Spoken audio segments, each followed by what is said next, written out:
हा पूर्ण दिसाय कसा आहे बघितला ना.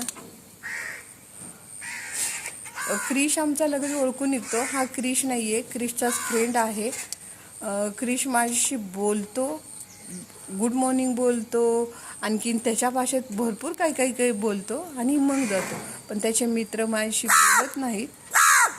अय्या हा बोलला आज. अरे वा, गुड मॉर्निंग तुलाही. याची मस्ती खूप चालते बरं का. जशी आपली मुलं कशी मस्ती करतात सेम तशीच मस्ती असं होतं.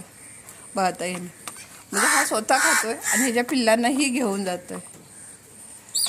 पिल्लंही खुश, हाही खुश.